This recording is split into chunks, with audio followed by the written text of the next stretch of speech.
Hello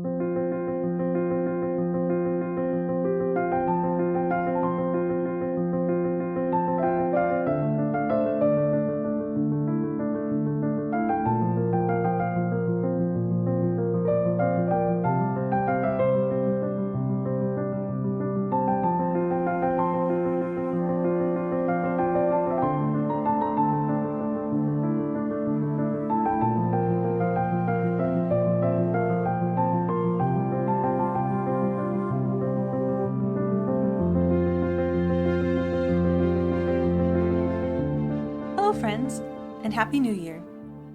I hope you had a pleasant holiday spent in the company of family and friends, and are full of hope for this brand new year ahead of us. I haven't uploaded in a while, and I apologize for that, but I'm excited to get back to making videos for you. I have a few of my favorite topics coming up very soon, so I hope you'll join me for those, and I'm glad that you're here. In today's video, I thought I would round up a few of my recommendations for winter reading. I want to share some favorite titles with you, but I also wanted to take another angle and offer some reading tips for the steep part of winter. So first on my list that I would like to recommend, and this is definitely a recommendation for myself as well because I am not good at this, is to take a little time this winter to enjoy some poetry. The world is full of wonderful poetry and poets, more than you could possibly read in a lifetime, and yet not many of us take time to enjoy poetry at all. It used to be considered the highest literary accomplishment to be a great poet, and I think we are seriously missing out on some of the most beautiful thoughts expressed in language if we neglect it. So one of my resolutions this year is to make more time for a little poetry reading in my week. During these sleepier months of winter, I sometimes feel I don't have the focus to do a long reading session, especially after dark. So I think picking up a favorite sonnet or a little book of poetry sounds like the perfect activity for an evening with a hot cup of tea.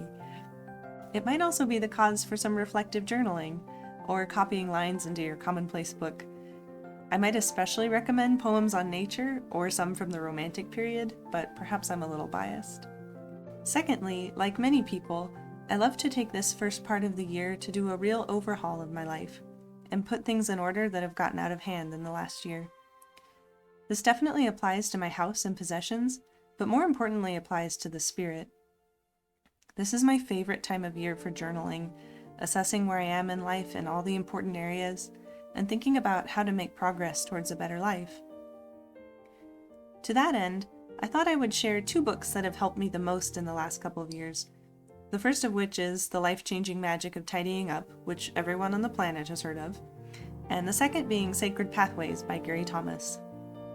So for Marie Kondo, I know this book was or is super trendy, but it genuinely helped me get my life in order when I was first married.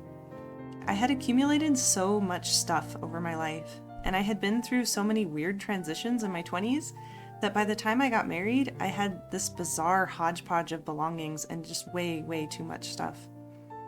Going through my belongings at that juncture, when I had just majorly changed course to start building a married life, was incredibly helpful and clarifying for me. I was able to clarify a vision of what I wanted my life going forward to look like and select the possessions as they suited my true heartfelt vision for our future. I don't regret taking her advice or being up on the trend, but if you've been thinking about giving her method a try, I definitely recommend it. The second book was also pivotal for me a few years ago. It's called Sacred Pathways by Gary Thomas. The title makes it sound much more mystic than it is. It's really more of a personality book than anything. The author noticed that different Christians connect with and show love for the Lord in different ways, and he explains his observations of people in different spiritual types.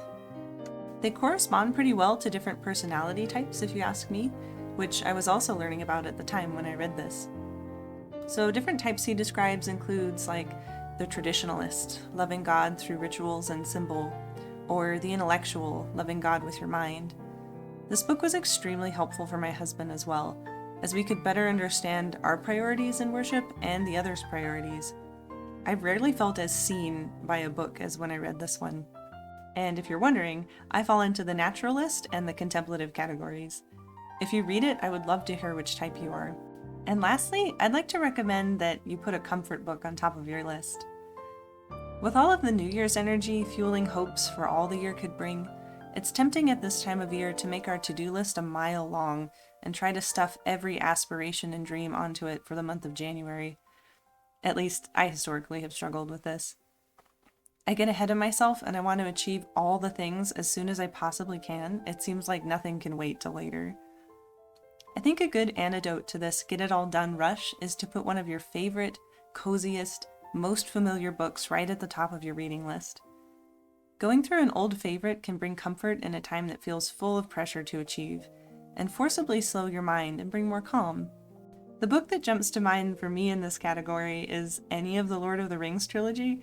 My husband and I are just finishing another read through the Fellowship, and it never fails to give me that sense of putting on a cozy, familiar sweater. So instead of turning your reading list into a stressful to-do list full of work, why not revisit an old friend of a story and let it ease you into another year? So those are all of the tips that I have for you today. Thanks so much for watching and for hanging out with me here. I would love it if you'd share what you're reading at this time of year down in the comments, and I'll see you soon in the next one.